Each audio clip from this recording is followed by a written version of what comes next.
మంది ఒక్క రోజుకు ప్రయాణిస్తుండేవారు. కానీ ఈ రోజు ఎప్పుడైతే ఉచిత బస్సు మొదలైందో అప్పుడు 4,80,000 మంది మాత్రమే ప్రయాణిస్తున్నారు. ఇదొక దెబ్బ. అలాగే ఇప్పుడు కోవిడ్ వచ్చిన సమయంలో కూడా మాకు చాలా పెద్ద లాభం నష్టం వాటిల్లిందని చెప్తున్నారు. లాభాల బాటలో నడిచే మెట్రో రైలుకు ఈ కోవిడ్, ఈ ఉచిత బస్సు, అలాగే ఇప్పుడు ప్రస్తుతం ఏదైతే ఉన్నదో కేవలం 10 రూపాయలు మినిమం, 60 రూపీస్ మ్యాక్సిమం కూడా మాకు ఎక్కువ భారం పడుతుంది. తద్వారా మేము దీన్ని నడపలేకపోతున్నామని చెప్తున్నారు. కానీ ఒక విషయం రామ్మూర్తి గారు చాలా క్లియర్గా రామ్మోహన్ గారు చెప్పారు. ప్రధానమైన హైదరాబాదు నడిబొడ్డులో కోట్ల రూపాయలు, వేల కోట్ల రూపాయలు, కోట్ల రూపాయలు అంటే కాదు, వేల కోట్ల రూపాయల ఆస్తులు వాళ్ళ అధీనంలో ఉన్నాయి. 60 సంవత్సరాల పాటు వాళ్ళ అధీనంలో ఉన్నాయి. కానీ ఇప్పుడే వాళ్ళు ఇట్లా చేతులు ఎత్తేస్తే దీని మీద మీ అభిప్రాయం ఏంటండి? చేతులు ఎత్తేయడానికి గల కారణాలు కూడా మనం ఒకసారి ఆలోచించుకోవాలి. ఎందుకంటే ప్రభుత్వం ఏదైతే ఫ్రీ బస్ తీసుకొచ్చిన తర్వాత అంతకుముందు కోవిడ్ లో కూడా ఏదైతే మెట్రో కుదేలైన విషయం రాష్ట్ర వ్యాప్తంగా అందరికీ తెలుసు.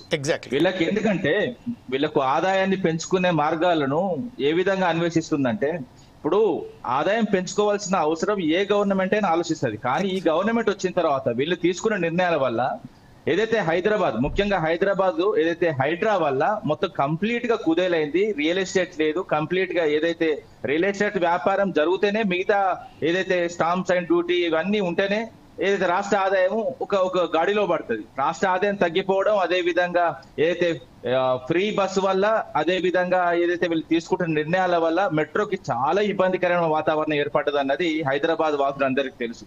ఇప్పుడు రేట్లు పెంచినంత మాత్రాన ఇది వెంటనే కుదురుకుంటుందంటే కూడా ఇది కూడా కాదండి. ఎందుకంటే ఏదైతే రాష్ట్ర ఆదాయం ఏదైతే వీళ్ళ చేతిలో పెట్టినప్పుడు 18,500 కోట్ల రాష్ట్ర ఆదాయము ఇప్పుడు ఈ తుగ్లక్ నిర్ణయాల వల్ల 9,000కు పడిపోయింది. 9,000కు పడిపోయిన ఈ ఆదాయాన్ని పెంచుకునే మార్గాలు అన్వేషించుకోవాలి. ఎందుకంటే ఏదైతే రియల్ ఎస్టేట్ పడిపోయిందో ఆ రియల్ ఎస్టేట్ రంగానికి ఒక నమ్మకాన్ని కలిగి, ఇప్పుడు ఏదైతే ఏ ముఖ్యమంత్రి అయినా హైదరాబాద్ ను 4 మూలలుగా డెవలప్ చేయాలని చూస్తాడు. కానీ ఒక తుగ్లక్ మాత్రమే ఏ విధంగా ఆలోచిస్తారంటే ఒకే మార్గం, ఏదైతే ఫోర్త్ సిటీ అని మొత్తం ఏదైతే రాష్ట్రంలో ఏదైతే హైదరాబాద్, ముఖ్యంగా హైదరాబాద్ లో ఏదైతే 3 ప్రాంతాలు ఉన్నాయో ఆ 3 ప్రాంతాల రియల్ ఎస్టేట్ పడిపోయింది.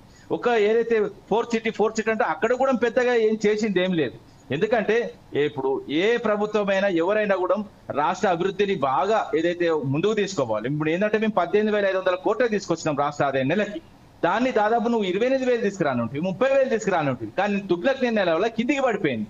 ఈ కిందికి పడిపోయిన కారణాలు ఏంటి? ఆ కారణాల మీద మీ మంత్రివర్గం కూర్చొని, మీ ఎమ్మెల్యేలతోని, ముఖ్యంగా హైదరాబాద్ సంబంధించిన ఎమ్మెల్యేలతోని మొత్తం కూర్చొని ఈ మెట్రో పరిస్థితి ఏంది, ఈ హైడ్రా పరిస్థితి ఏంది, ఇప్పుడు ఏమంటారు హైడ్రా సంబంధించిన పోలీస్ స్టేషన్ కూడా పెడతా అని ఏదైతే 7వ తారీఖు 8వ తారీఖు ఓపెన్ చేస్తానని ముఖ్యమంత్రి గారు ఏదో ప్రకటన విడుదల చేసి తెలిసింది. ఎంత ఘోరం అండి! ఇప్పుడు హైడ్రా పోలీస్ స్టేషన్స్ అంటే పోలీసులు అంటేనే ఏ లా అండ్ ఆర్డర్ మాత్రమే చూసుకోవాలి. ఏదో సివిల్ మ్యాటర్ లో అసలు వేలు పెట్టడానికి అవకాశం లేదు, కోర్టులు ఉన్నాయి.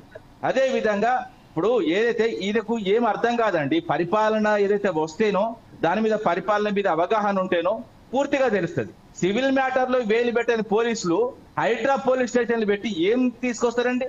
ప్రభుత్వ ఆస్తులు కాపాడుతా అంటారు. ఎక్కడ ప్రభుత్వ ఆస్తులు ఎక్కడ పోయినాయి? పార్కులు అట్లే ఉంటాయి. ఏ విధంగా ప్రభుత్వానికి సంబంధించిన అన్ని భూములు అలానే ఉన్నాయి. ఎక్కడ కూడా అన్యక్రాంతం కాకుండా చూసినాం. ఏదైనా చూసుకుందాం మనం. ప్రభుత్వ ఆస్తులు ఎక్కడికి పోవండి. వీళ్ళు బిల్డప్ కోసమే. వీళ్ళు ఏంటంటే వీళ్ళ దగ్గరికి కేసులు రావాలంటే ఈయన రియల్ ఎస్టేట్ మాఫియా, వీళ్ళ అన్నదమ్ములు కాబట్టి రియల్ ఎస్టేట్ సంబంధించిన, హైదరాబాద్ సంబంధించిన కేసులన్నీ వీళ్ళ దగ్గర రావాలి.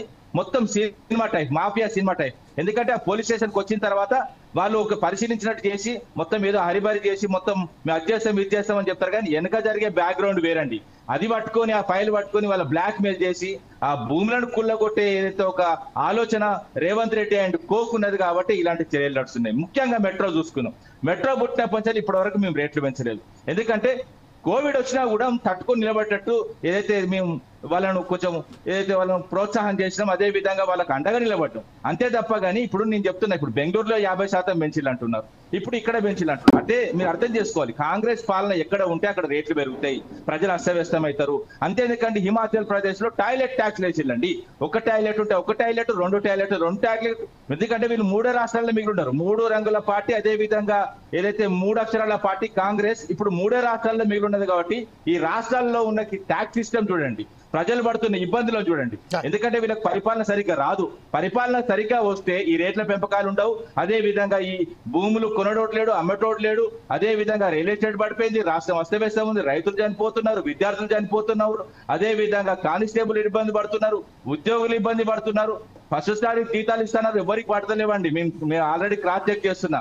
10వ తారీఖు 8వ తారీఖు సేమ్ అలాగే నడుస్తుంది. ఎందుకంటే మేము ఉన్నప్పుడు ఏదైతే మమ్మల్ని ఏ విధంగా బదనాం చేసింది, ఎందుకంటే మాకు కోవిడ్ ఎఫెక్ట్ ఉన్నది. మీకే ఎఫెక్ట్ ఉన్నది? మీకే ఎఫెక్ట్ లేదు. మీ ప్రభుత్వం వచ్చిన తర్వాత 18,500 కోట్లు మీ రాష్ట్ర ఆదాయం వచ్చేది. ఈ రాష్ట్ర ఆదాయం నీ తుగ్లక్ నిర్ణయాల వల్ల కంప్లీట్ గా పడిపోయింది. పడిపోయిన ఏదైతే ఆదాయాన్ని పెంచుకునే మార్గాలు చూసుకోవాలి అంతే తప్ప గానీ ఒక ప్రైవేట్ సంస్థ అదే విధంగా ప్రభుత్వ సంస్థ రెండు కలిపి చేసిన ఈ మెట్రోను కాపాడుకోవాల్సిన అవసరం ప్రభుత్వానికి ఉన్నది.